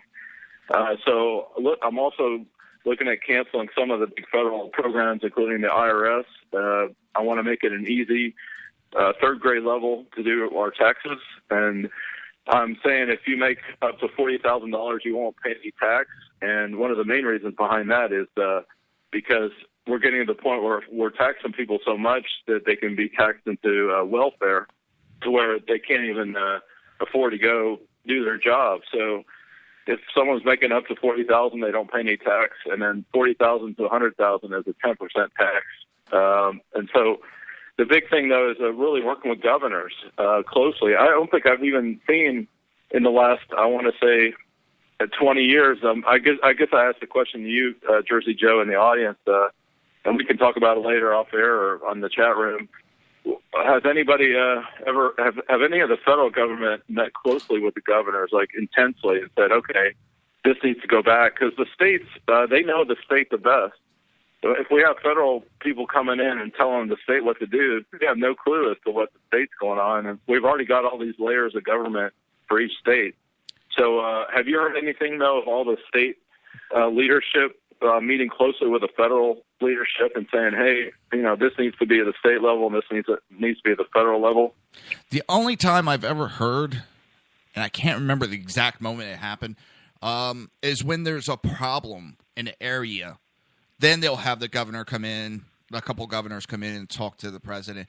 But just to try to, as a whole, talk to the governors, I can't ever remember a president wanting to do that. I've never seen the federal government, even when there's been conservative presidents, where they want to give the power back to the state. I keep hearing the federal government trying to take more power away from the states. So that would be a welcome, at least I think it would be a great welcome to have someone that understands the Constitution, understands the way our country's supposed to be run, and gives the power back to the governors that run each state, because whether anybody wants to realize it or not, each state is very much almost like a different country. And I learned that from living pretty much my whole life in New Jersey. And then moving down here to Florida, it was like moving into another country. There was a total different way of doing things, total different way of communication. And it was a culture shock to me. I will admit that. Not in a bad way, just I was not used to this way of living. Now I am, and I love it. I can't go back up north. But it's each state has its own way of doing things. The people have their own way of doing things. And having an ultimate federal government trying to tell us how to do everything it's not going to work. It's going to lead us to a revolution. That's definitely a big part of this. I'm actually holding in my hand one great guest to have on. I've talked to him several times. Michael Connolly. He's the executive director of the United States Justice Foundation, and he sent me it's called Our Constitution, and it's got the entire Constitution in it. It also has his notes. I was thumbing through and looking at different sections as we were talking on the phone. Great guy to talk with. I just got off the phone with him a couple days ago, catching up with him. But there's so much about the Constitution that it seems like it's just not being followed anymore. No, there's a lot not being followed, and it's. I hate to say it, my father-in-law is a lawyer, and he even admits some of this. The lawyers just screw everything up so bad anymore in this country. They love to mess the language up and reinterpret it. And there's certain people in this country that just, they will fall for anything if it sounds intelligent, they'll believe it type deal. Right. And another thing to really take a fine-tooth look at, I was just talking to a friend about this last night too, is all these frivolous lawsuits, like the ridiculousness of it at Starbucks when someone burned themselves because of hot coffee, and they got hundreds of thousands. There's all these lawsuits left and right, and so people are afraid to do anything. You know, they don't even want to get outside their home, crawl out of their bed in the morning because they're afraid they're going to get sued for something. Well, you have doctors now that are afraid to treat patients. They're afraid to actually practice medicine because, number one, they're afraid of getting sued for doing something. And number two, they're afraid of the federal government stepping in and overlooking their shoulder and trying to tell them and prosecute them, saying they did something wrong. I mean, a perfect example is I'm dealing with several back issues from my career and other things.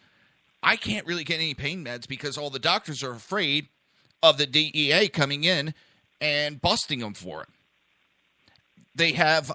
I was listening to one of the Democrat debates, and they were all up there saying that they know better than the doctors when it comes to prescribing medicines, and they will set standards when a doctor can do certain things. Since when is a lawyer, because most of them up there were lawyers, when do they know better than the doctors? And that right there, that drives me up a wall. As being a medical personnel all my life, being handcuffed and not allowed to practice your craft, if you want to put it that way, it annoys the living daylights out of me. And not only are we going away from the Constitution, but we are endangering people on the way. Well, I thank you for all your service working with EMS, and I saw that you were dealing with a patient who was really, really overweight. And, I actually know another caregiver recently who was dealing with 300, 400-pound people, and she blew her shoulder out. We're running into a whole generation of people that are going for the supersized Slurpees. They're going for these huge 24-ounce sugary drinks. I was just telling General Valley about that. One of the other shows that, there in Russia, they're actually teaching their kids how to assemble and deassemble AK-47 in about 15 to 30 seconds. This is what they're actually teaching them. Here, we're assembling and deassembling these supersized Slurpee drinks, to compare the... So that's one of my favorite jokes that I like to tell. I mean, it's a joke, but it's based on, the sad reality of one of the parts of the National Service Program that I mentioned before that's privatized and voluntary that I would offer to Lieutenant Colonel Alan B. West, who I've interviewed. He would be the one who, it would have to be run in a military style. You'd have to get paid. It's not going to be a slavery type job, but it needs someone like him to bring in real discipline, real leadership. Recently last year did an interview with him. He'd be another great guy to bring in on the administration, but discipline and military and, bringing back physical education and vocational education. I actually went to vocational education when I was in high school. They had it. Yep. And we had to take that. We had to take some classes, but I'm seeing those are two big areas. How do we get our kids from being these super mega weight kids, and they're also affecting our medical and EMS because they can't pick up these giant patients. They're getting hurt, all the time. So what are your thoughts, Joe? Actually, on the part of the weight thing, in the county I live in Florida, Hillsborough County, all the ambulances, they're now going to an automated system with the stretchers and for loading into the ambulances because of there's so many patients with a weight issue. And it's hard for me to bitch at that because, well, with quit smoking and my back injury, I can't get around as much.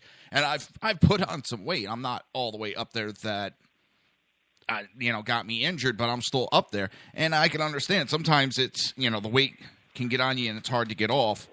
But, we're teaching our kids more about you have to go to college. And we're seeing it now where we're flooded with, talk about a right-hand turn, but we're talking about, there's so many people with college degrees now, it's flooded the market, they're useless, they're not worth anything. Even a bachelor's degree are not worth anything anymore. And we're never going about, like you said, the trade school, and actually, I'm not a real big one for MEMS, but this one is one that I put up, and it hits it dead on. Now, if I can find it. And it says, keep hearing about free college, but nothing about free trade school.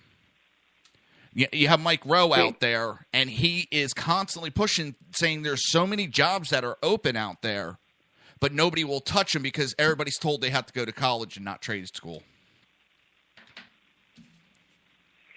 Yeah, I agree with that. And a big part of my platform, too, is I call it Nation Build USA, that hashtag. I've got 65,000 followers on Twitter. If you go to My Human Compass, that's my name on Twitter. I talk a lot about it, though. It's how do we're going into becoming a third world country, and we need to make English the national language. And how to nation build here and bring back vocational schools and try to get our kids in much better shape because here in Texas, 1 out of every third kid is considered obese in Texas alone, and I know it's a massive problem all across the country. Let me jump in real quick because the one thing I don't like is, and I understand exactly what you're saying, and I agree with you, but with that the medical term being obese anymore, I mean, when I didn't have the weight on from quit smoking, I was about 240, 250. I'm 6'2", and the build I have, everybody even said, don't take any more weight off. I'm getting told by doctors that I was obese at that time, and I got to get down to 170, 180. And I actually have pictures on my Facebook of back when I was younger, when I was 170, 180, and I looked like a starving Ethiopian at that point. These brackets that they have to declare where people are in weight and coming up with the obesity it's based off a system from 1960 where a doctor just went down and said, okay, this looks good, and this person at this height should be this way. There's no real scientific data between it, and they're still going by that and calling kids obese. And I've looked at these kids going, okay, it's a kid. He has a little chunk to him, but kids also, their weight goes up and down. So we would need to relook at how we classify people and their weights. Get it more scientific instead of, just some doctor sat down and said, this sounds good type deal. Yeah, and that leads into there's several things about the Obamacare. I would definitely repeal it. The only thing I would keep is the pre-existing condition, but go back to a lot of things we had right. And one of the things that we've got about 4 insurance companies left, 3 or 4 now, and their stocks doubled since Obamacare was put into place. So it really benefited the insurance companies. Oh, yeah.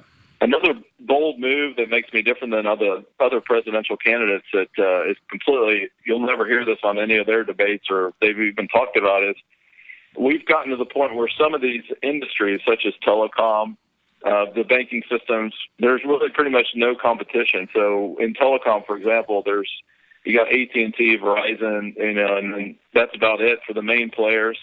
I would come in and I would actually, and Walmart's another example that's gotten way too big. I would buff them up, and so allow mom and pop stores to actually compete. We've gotten to the point where once we only have like 2 or 3 companies, we've become a socialist country in these sectors. So Walmart would have to be go back and broken up into pieces.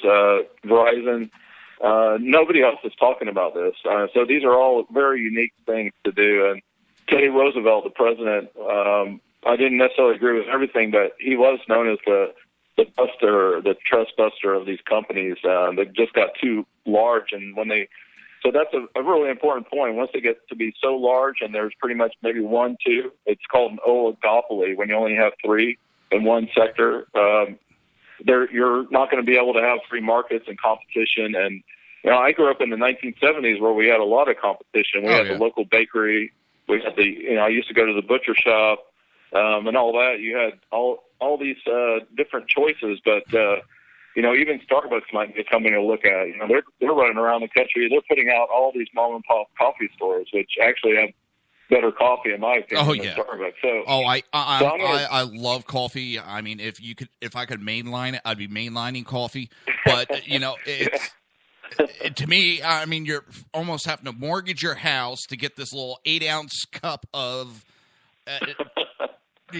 straight up unstrained, melted down coffee. Oh, I just can't stand it. Oh, sorry. Yeah, so that's one of the things we're looking at is that, Walmart, they really squeeze the middle. They call it the middle guy that brings every little dollar. I've seen a bunch of shows about that where when they deal with a vendor, those vendors are really struggling too because they try to get every little tiny nickel out of them. So these are a lot of what we talked about today on the show. None of the other candidates are talking about, like, busting up these companies and letting mom and pops rise up again. I'm a big fan of small businesses, giving them a chance. They're really, really struggling now, and I'm also against regulations. There's so much putting on, with all this stuff with healthcare, small businesses. I've met several as I've traveled around the country, talked to them. They're all really struggling because they got to do this or that, and there's way too much regulation right now. Oh, again, co-hosts on Wednesday night. We were EMS partners for 10 years, and we ended up starting a business, teaching CPR and a bunch of other first aid classes and medical and OSHA classes, and doing safety standbys and a bunch of other stuff like that. We started to get it off the ground and it kind of fizzled out, and it was partly our fault. But every time we went to do taxes, the business was based out in New Jersey. I live in Florida. We would have to pay, number one, a privilege to do business in New Jersey tax. That's literally what it's called. And it really only hurts the small companies. And then never took a paycheck, never got one dime from it. But we had to pay New Jersey $800 because of a salary I didn't get and because I live in Florida and the taxes that would go to it. And they regulate these small businesses so bad that it runs them out. We went to close it down, and they're like, oh, you're going to have to pay us $350 to close your business down. We're like, we can't afford to keep our business going. You're telling us we have to pay to shut it down? That's the asinine government some of these states and on the federal level we have nowadays, and it just blows my mind on the idiocy. Yeah, it has gotten so hard for a person to put. I mean, for one of the things that I always like to tell people who might say that, can't really make it in America, or in every state, for $200 or $300, you can get an LLC, go to the Secretary of State office. I've done it several times. That we do have an opportunity, and this is something unique that only in my understanding, pretty much in the United States. I mean, you can do it in other countries, but it is a way to rise up. I mean, a big part of that is having good business partners and a good business plan to really launch whatever you're going to do. But, major thing of the success is our small businesses, and the fact that you can, if you get the right people, just go down to the Secretary of State and start your company. I always encourage people to do that. I see people with great ideas all the time. It's just for some reason they just don't. Whatever reason they might not want to do it, but it's there. It's out there on the plate, and but all these taxes are really hurting people. One thing that most people don't realize is the IRS has not been around that long. It was created in people can Google it, but 1913 was when the IRS came about. So it's a fairly new thing. The idea of this federal tax thing. Also, our country has always been against double taxation. And believe it or not, we're not supposed to be double taxed. No. And though speaking of double tax, you're not also supposed to not be doubled on when you're if you get prosecuted, if you go to jail for something. And that was a Hammond thing too. Comes to mind. They served 9 months, and now they're serving another, I think, 3 years. Yeah, I never understood that. Oh, I did my prison time, and now after, what was it, a year or two later? Oh, by the way, you have to serve more. How the hell does that go about? That one, it's. I don't understand our government, and I don't know where it's coming from. Listen, we got basically a minute left. Give you the time to do a little pitch and let everybody know how to find you and contact you. Well, thank you. I just put my phone number out and my email. You can reach me at 442-224-4094. Roy Barron with ROYBARON.com. My Human Compass on Twitter. I've got a website called Terror Camps with over 2 million views that identifies all the U.S. Islamic terror camps in the United States. GlobalFreedomRadio.com, and go to magnifiedview.com. Check out the latest articles there. Been working on that as a news editor for a while. Whole bunch of other on Google Plus, Facebook. You can Google Roy Backpack Barron or just Google Voices of Global Freedom.